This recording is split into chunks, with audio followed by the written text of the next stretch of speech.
This is The Secret Library, a podcast about writing and publishing books. I'm Caroline Donahue, a life coach who works with writers, and I'm here to tell you this is your year. It's time to stop waiting and start writing. The Secret Library podcast is brought to you by listeners like you via the Secret Library Podcast Patreon.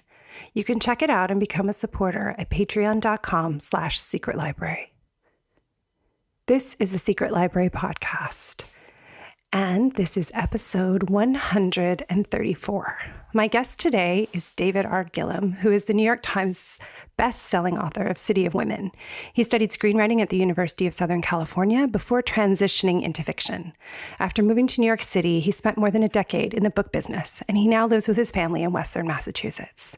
In writing his new novel, Annelies, he spent 6 years researching Anne Frank and her world, immersing himself in the available material and traveling to important landmarks of her life. So I can't think of a more intimidating character to take on than real live person, incredibly beloved Anne Frank. So I was eager to talk to David about the process of spending 6 years really immersed in the world of Anne Frank and what it was like to write such an intimidating, I don't know. I think it's more the process to me feels intimidating than the person herself, but such a beloved figure and bringing her into a novel. So I really enjoyed our conversation, and I know you will enjoy hearing it as well. So if you've ever dreamed of going big with the figure you want to bring into your book, this is your episode. So here we go with David Gillham.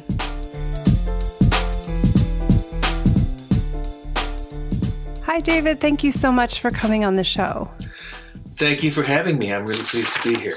Yeah, I have been eager to discuss this book because I can't really think of a more intimidating character to take on than Anne Frank. And I want to go all the way back to the beginning. Obviously, you're interested in Germany, given the subject of City of Women. But I was wondering how it came to you that you wanted to take Anne Frank's life and kind of rework the history so that we got to keep her a lot longer. Well, it was a really long process, actually. I had not read Anne Frank's diary in middle school, which where a lot of people are first exposed to it. And in fact, I hadn't read it up into my 20s, and then I read Philip Roth's The Ghostwriter, and I don't know if you're familiar with that particular book of his, but in it, it's his first Zuckerman book, and he plays a writer coming of age, and in it he meets a Western European refugee from the war, Jewish refugee from the war, and in his mind he convinces himself that this girl is actually Anne Frank, having survived. Now, that had nothing to do with what I actually ended up writing, but right. it was my first introduction, really, to Anne Frank and to her work was through Roth. And so I read this book and I really liked it. And in the end of the book, the Zuckerman character, realizes that it was just a fantasy and it was just a story he was writing. But I was so interested in that I immediately picked up her diary, and I was just thunderstruck by it. It was one of those few books that I actually burst out into tears reading. And it struck me so hard that here was this young woman who was so intense and so insightful and perceptive and so talented at such an incredibly tender age that I was astonished, and I became somewhat obsessed with Anne Frank and how I could represent her in my own way. I mean, I had also been doing paintings at the time, and so I think I did 5 paintings of Anne Frank. But I had it in my head that I wanted to write about her too, and at first I was just going to write the story, the full story of what happened to her, after their arrest. And I was about 28, I think, at the time. So this was a few years ago. And I realized about halfway through that I was avoiding her as a character. I was writing about other characters around her. I was making up characters in order to carry the water of the action, and I for some reason just couldn't get near her. And I think it was because she was such an icon, and so I put it aside. And then for a long time, and then when my wife and I first moved to Western Mass, I had another idea, that I was going to write about it, except I was going to write about what would have happened had she lived. And at that point, that's when this book sort of was born. Because rather than just write this whole story about, and then she dies in the concentration camp, I thought, well, no, I wanted to be able to sort of give her the life that she didn't have. And so I started writing it then, and again, I couldn't quite get near it. I wrote the first page of what is still the first page of the book, but that's about it. And it wasn't until City of Women came out and I was starting on the next book that I really said, okay, I want to try this again. And I did. And it was quite a long road. It took me 6.5 years to finish this book. And I went off in several directions that I ended up discarding.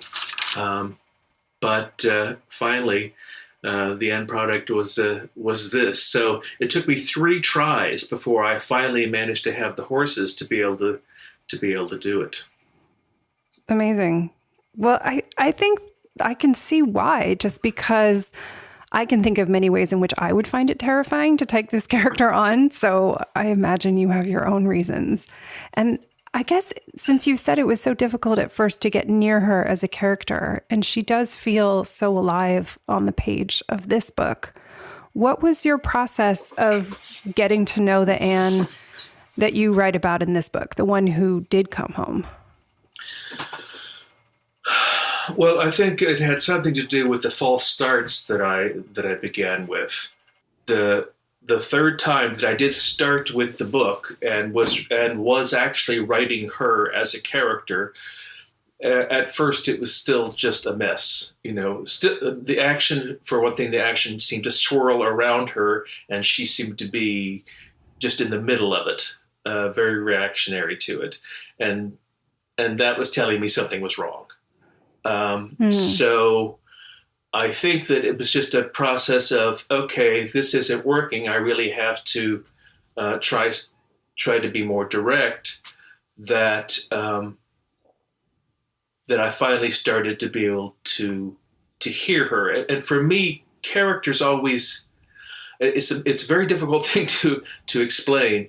But sometimes characters just suddenly form in front of me almost. I kind of feel them. I can start to hear them. I know how to proceed with them.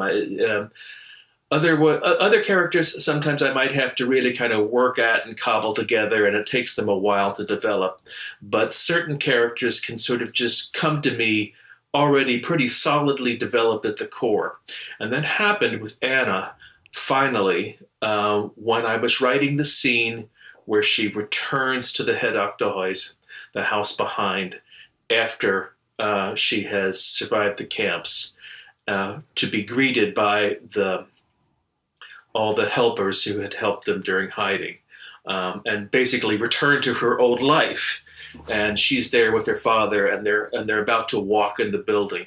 And when I wrote that scene, I realized, okay, I've got her now. I felt as if I actually had the character that I wanted to move forward with. And then Margot was a very important addition to the whole story, and to Anne especially, because Margot, through the book, who she's not a ghost, but she is Anne's ghost. Her sister Margot, who did not survive even in the book, um, is the counterpoint to Anne throughout. I mean, she's in Anne's head, always saying, well, shouldn't you be doing this? And shouldn't you be doing that? And it really allowed me the device to help develop Anne in ways that I thought were more dramatic than just, talking about what was inside Anne's head and what she was thinking, because it dramatized the thought process. Absolutely. Well, as someone who's studied screenwriting, do you find, I mean, I can't help but think of that bit in Adaptation when he says, God help you if you use voiceover dialogue. I think of this this process of really a character who obviously we know her primarily through her diary before your novel. So we are basically reading her internal monologue, and that's the way we all know her. And to try to communicate that character as someone who's out in the world without resorting to voiceover dialogue or a similar construct, or just writing another diary, there is action and interaction. And I agree that Margot her addition does allow that to be a conversation, which I hadn't thought of it that way, but I think that's a really ingenious way to approach that. Well, thank you. Yeah, I mean, and it wasn't actually, I tend to write very instinctually. A friend of mine once said there are two kinds of writers. There are pantsers and plotters. Yep. Writers who write by the seat of their pants and others who plot everything out. I am quite definitely a pantser. I just sort of knew that I wanted Margot in there as that ghost figure. And then as time developed, as the story developed, I realized just how incredibly valuable she was as a character device. So yeah, that worked well. And that way I didn't have to try to recreate Anne's voice in a diary, which might not have been respectful, or so I think just trying to do it dramatically. And also, you're absolutely right. I was trained as a screenwriter, and I basically still write novels as if they're screenplays. I see it in my head, and I describe it. Dialogue and advancing action through dialogue and that sort of thing comes very naturally to me. I like writing dialogue, and so it was just, I think, an important device. Absolutely. I think it's something that lots of people fear. They worry about writing bad dialogue, or the dialogue is difficult. And I think that, being trained in it, do you have any, what do you think about, or is it just something you play the conversation in your head? I'm curious in your thoughts of this, because it was all very convincing dialogue throughout the book. It's noteworthy. Well, thank you. It just comes. I just start writing it down. I'm sort of listening to it in my head and writing it down. And sometimes the conversations go off on their own as well. And I sometimes have to sort of curb them because I'm suddenly going off in a direction that I didn't expect. Or I will sometimes say, well, let's see where that goes. But I don't think about the dialogue that much as I'm writing it. It just sort of comes and moves the action forward. I mean, in general, I am one of those writers who believes that the characters have power under themselves. There was a book that I wrote many years ago, long before City of Women, which was never published. But there was a murder took place, and I swear to you, I did not know she was going to do it until the scissors was in her hands. Wow. So sometimes I really feel like I just have to give the character their head and see where they go with it. And that's sort of how I approach the dialogue. I may know what I want to get, the point I want to get to, or I may not be exactly sure of the point I want to get to, in which case I just let it go and see where what happens with it. So I'm very interested in this because I think there seems to be a trend. There used to be this big, like everybody's a pantser, and now everybody's kind of moving into this outlining trend. And we're talking a lot about spreadsheets, which I enjoy, but I kind of think of myself as I don't know how to make a hybrid word between plotter and pantser, something. Like good. I like having plot points and then pantsing between those points. But I'm interested in how you married this desire to be, to write as a pantser with extensive research into, historical writing. To me is really tricky in terms of, managing, okay, these are the things that actually happened. You're stuck with that history up to a certain point and the sort of history that's happening in the world that you're writing about. And yet the story is flowing. So how did you manage those two impulses? It was much more difficult in this book than it was in, say, City of Women. The actual historical backdrop of their environment is sort of separate. And that's, I'm a stickler for historical accuracy, obsessively so. So everything that happens in the book, in the historical milieu, actually happened, regardless of what actually happened to the individual characters, which is fictional, or the fictional characters.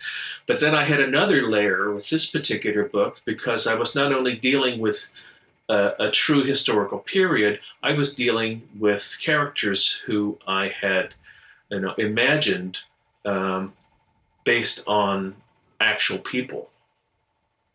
Right. And so I was dealing with the broader historical context of what was happening in Amsterdam or Europe or the war. And I was dealing with what was specifically happening to these families who were being persecuted or trying to help those who were being persecuted, and I wanted that to be correct too.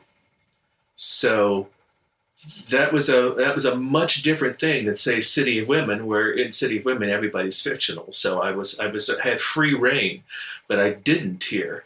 My main set of characters were pretty well prescribed, certainly in the first half of the book, because the first half of the book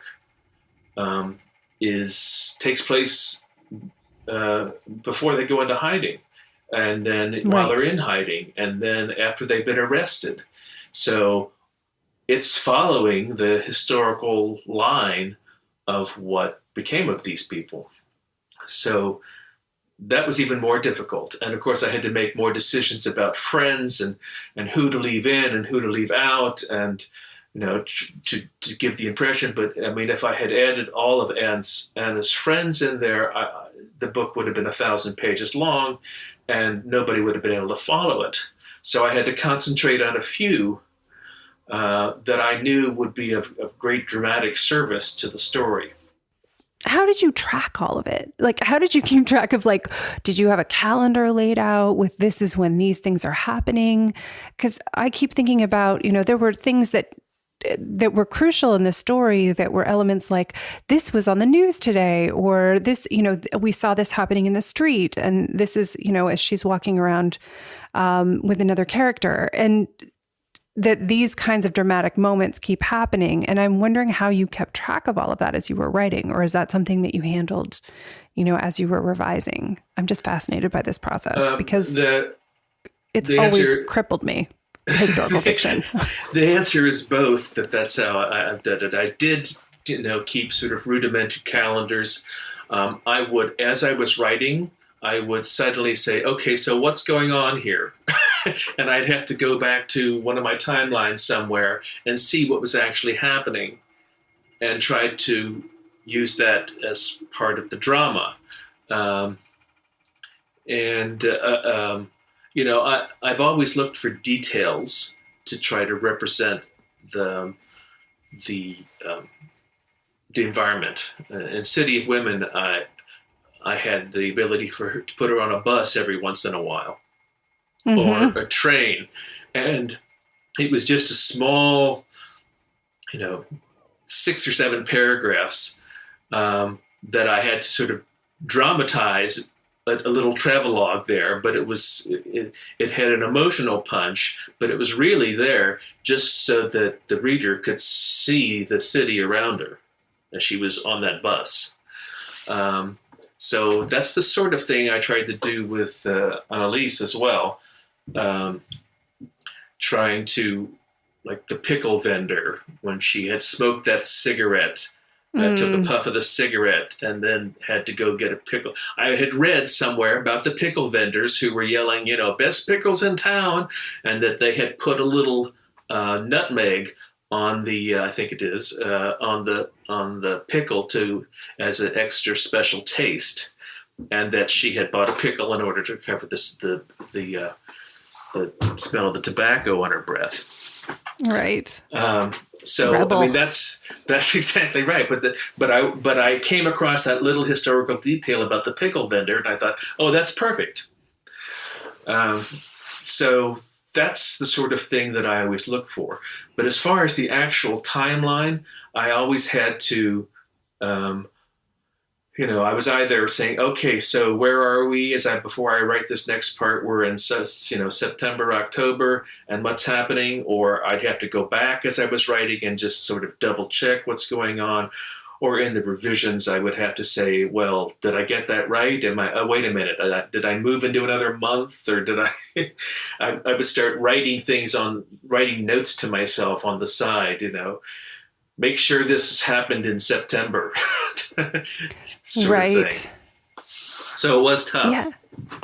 It seems like I can see it going in either direction. That on the one hand, I can see it being really tough and hard to track. And on the other hand, I could see it almost working as scaffolding. Like, this is the series of historical events that happened, how, I'm stuck with them. So how am I going to build my story inside of that? I mean, was there any way that it also supported the process because things had to go in a certain direction because of the history? Yes, it did. Especially I found in the second half of the book, which is totally fictional, that I relied on those historical signposts, sort of what was actually happening, to structure the drama and when what was happening happened. For instance, the story of the Dutch government declaring all Germans to be enemy nationals. Right. And when a certain amount of Germans were deported from Amsterdam, and that only happened once to my knowledge, and it happened in September of a certain year.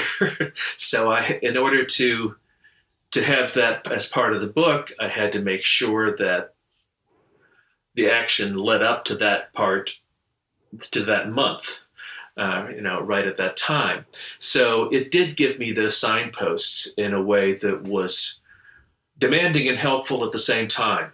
I couldn't ignore them. I couldn't move them, but at least I did know that this had to happen at this certain point. The first half of the book, it was a little less demanding because I basically had Anne's diary to tell me a lot of what was going on, and Right. I just imagined in between the pages, or I've always been astonished by that very short film that caught her looking out the window. Yes. There was a wedding happening in her building, and they were filming the wedding. And if you looked up, you saw her sticking her head out the window. And so I dramatized that from the inside of the apartment. I was actually lucky enough to be in that apartment and got to look out that window. So it was quite something. But you see, now here I am rambling a bit. No, absolutely. I mean, I think this is all the fascinating detail that it takes to get close to a character like that. I mean, so you've talked about, you spent 6 years working on this book and really diving into the material. What kinds of research did you do? Where did you go? I mean, you were in the building where she looked out the window. What places did you go to? Just so those listening can see, let's say they fall in love with a historical character and want to take them on. Let's see what the road ahead of them will look like in terms of research and experience. Well, I bought and had been for years buying every book about Anne Frank that was available. When I first started this project back when I was 28, there was virtually nothing other than her writing and Ernst Schnabel's book, which has various titles. I think in the United States it was called Portraits in Courage. I think in Europe it was called In the Footsteps of Anne Frank. But that was about it. Now, of course, there are any number of books. You know, Miep Gies wrote Anne Frank Remembered. Other friends of hers have written books. So I have a large shelf of Anne Frank books that I still have all the, and probably will always now have all the little Post-it notes and bent page, dog-eared pages on it, and little circles to try to, that I would run across something and try to remind myself to try to use it. I don't write note cards and things like that. I just don't have the patience for it. So I do it in the most inefficient way possible by sticking Post-its in there and dog-earing pages and making cryptic notes on the side of the margin. But so that was the first thing I did for many years, was just, read her writing and read the books or that were coming out about her. But then I started traveling too, and this was, I started before City of Women was released. I went on a tour that was sort of a Holocaust tour. It was run by a man named Kor Sujic, who had been one of the managers of the Anne Frank house, who'd known Otto. And I had noticed, and I wasn't aware of any of this when I registered for his tour, but I had noticed that he seemed to be sort of following Anne Frank on the tour. So I said, well, this sounds great to me. And so I went there, and we saw the Anne Frank house for the first time. And then from there, we went to Westerbork, which there's almost nothing left. Westerbork, that's the transit camp where the Nazis sent all the Dutch Jews who they had been arrested. I'm just going to give you a quick aside on Westerbork. It's an interesting thing. Yes, please. The Dutch government had set up this refugee camp for German Jews coming across the border. In the outlying areas of Drenthe province, and so when the Germans invaded, suddenly here was this camp full of German Jews, already set up, already functioning. So they had this perfect opportunity. They just started using the Jewish administration within the camp to run the camp. And started transferring all the Jews from all over the Netherlands into this one transit area. And unfortunately, of course, from Westerbork, you went to either Auschwitz-Birkenau, you went to Sobibor, or you went to Bergen-Belsen. Right. Bergen-Belsen at that time, in the beginning, was considered one of the paradise camps. Because it was inside Germany. Whereas Sobibor and Birkenau were in the east, and Sobibor was nothing but an extermination camp. But we went from Westerbork into Germany, and there we saw Belsen. And that's where Margot and Anna actually died of typhus, and they're buried in one of the huge mass graves with these stone faces on them that say something like 5,000 5,000 dead lie here, or something to that effect, or 2,000 or 3,000. Um, and it's really just a cemetery now. I think they've excavated some of the kitchen buildings, but all the barracks were burned by the British when they were liberated because they were just pestilent. The typhus was rampant in the camp, and so as soon as they got them cleared out, they just burnt the barracks to the ground. So we went to Belsen, and that was really just for me to try to, I don't know, it sounds a little silly or pretentious, but the idea of communing with Anne, where she was buried somewhere, just felt like something I wanted to do. Um, and and then from Belsen, we went to Berlin briefly. I love Berlin. And then from Berlin, we went to Auschwitz-Birkenau. And that was quite something. Auschwitz, there are two different camps, actually. They're about 1.5 miles apart. Auschwitz was the original camp.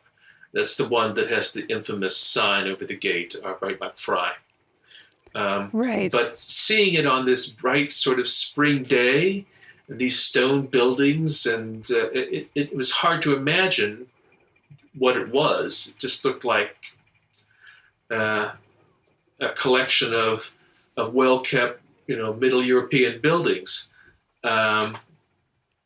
Even if you went into the cells where the people were tortured, or went into the makeshift gas chamber that they had built there, I had a hard time feeling what was actually happened there. But then we went to Birkenau, and you have no trouble feeling what happened at Birkenau. Wow. There were 5 crematorias in Birkenau. The Germans destroyed them all before they left, so they're just rubble now. Many of the barracks are still there. I don't believe that Anna's barracks stands still. It's barracks 29. And it's a little tricky figuring out which one is barracks 29 because they would change the numbers.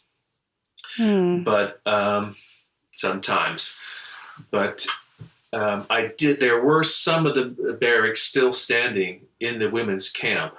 And, with the beds that were just beds, you call them beds, sleeping platforms there were just boards in between these rock and concrete pillars, and they'd have 8 or 9 people sort of jammed in there.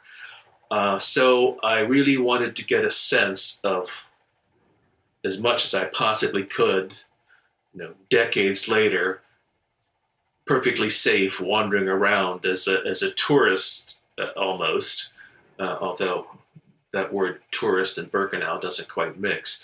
But as much as I could to be able to get the smallest sense of what it must have really been like to have been there. And I'm very tactile. I'm a very tactile person. So to be able to touch the wall and touch the pallets there was very helpful to me. And I did write that single scene in Birkenau, the prayer, with Anna and her sister and mother. And then I left the tour at that point because the other things at the end of the tour didn't interest me that much. Next year, I went back to Amsterdam, and there I had the good fortune to be able to go into the flat that the Franks lived in before they went into hiding. It had been refurbished at the time obviously all the actual furniture was gone, but yes, of course, to the best of their ability to look like it was when they lived there, and to see that window that she looked out of, and the stairs that she would have run up, and the bathroom faucets were original still, and you thought, God, this is where I'm sure Mrs. Frank, when the girls were little, were giving them baths in this little tub, and it was just, it was quite wonderful. And I was also was given tours of the area of the Jewish quarter, the old Jewish quarter in Amsterdam, the Transvaal area, which figures in the book, um, and then of course I went back to the Anne Frank house another 3 or 4 times. They were kind enough to let me into the kitchen area, which wasn't normally open to the public, and Oh, also great. Otto's office. Um, at my friend Cora's request, who had organized that tour that I had been on the year before, and so that's what I did there too, and just tried to just physically absorb as much of it as possible as I could. Absolutely. And then came back. I think those settings are so important, and I think that if you don't have access to the character, obviously, if you don't have access to the person you're writing about, but being everywhere they had been can allow you to sort of fill in the gaps, what you know about them and all of the letters in the diary and who she might be. And something that I found really fascinating, and I think is something to consider, is, if you're writing kind of an alternate history for a character, the fact that it would be impossible for her to come back from the experience that she had and be the same person she was in the diary. And I found that really striking, that the fact that she's changed and has both a new relationship with who she is and also a relationship with who she was before this all happened, in terms of, who she was in the diary, who we know, and then who she is in the book later. It is a different person by necessity. And I thought it was fascinating to witness that transformation. How did that feel for you? Well, yes. And it was a delicate process because, again, I certainly wanted to, my first, the prime directive of this book was to maintain the respect for Anne's legacy. I did not want to take liberties with her, even in the character that was based on her, that that would be incorrect. The change that she went through, I always wanted to bring her out of it eventually in some way. Mm-hmm. I mean, she's enraged by the time she gets back from Birkenau. She's raw. She's angry at everybody in the world, and in the book it focuses, that rage is focused a great deal on her father, because the way he is dealing with it, at least my character of Pym is dealing with it, is he wants to say it's all in the past. We honor those who we lost. We keep them in our hearts, but we cannot dwell on grief because it will kill us all. And that Anna finds just infuriating. And so that sets up the conflict for the second half of the book. But I always wanted to bring it back to a sense of hope. I mean, Anna provided me with the perfect vehicle to do this too. When she wrote probably the most famous line in the entire diary, regardless, I still believe that people are good at heart. Yes. And I'd heard many people over the past years say, would she still have believed that? And so that really sort of informed the progression of her character. Did she still believe that? Could she still believe that? Possibly, after everything she went through. And, my idea was that, in a way, yes, she still could, even though she was scarred, even though, I think I say something like that maybe, might be, could be still good at heart. Right. At the end of the book.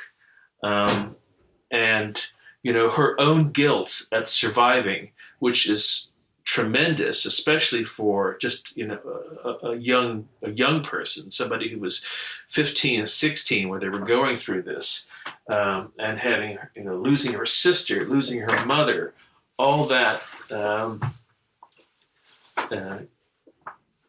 It was such a burden for the character, and that she had to find some way to live with it, else it was going to crush her.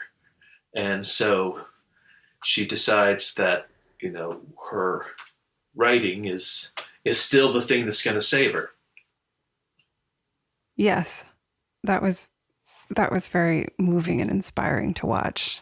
And I want to thank you so much for coming on to talk about the story, because I feel that people listening maybe will feel a sense of what it is to take on a historical character and be able to bring that experience into their own writing and to work on a character that has historical context, even though it may be intimidating. It seems like it can both serve you and intimidate you along the way. Yes. Well, thank you so much for having me. I really had a good time. Thank you so much. Thank you for listening to the Secret Library podcast. The show is produced by me, Caroline Donahue, and Frederick Barry McWilliams Jr., my tireless audio engineer. To get show notes for this episode and all other episodes, please visit secretlibrarypodcast.com. To get updates, literary love, and notification when new episodes are posted, sign up there for Footnotes, my newsletter. And to learn about life coaching with me to work on building your writing life, visit carolinedonahue.com. If you enjoyed this episode, please share it with a friend. Gold stars to everybody who leaves a rating and review on iTunes. We're so grateful. Until next time, happy reading.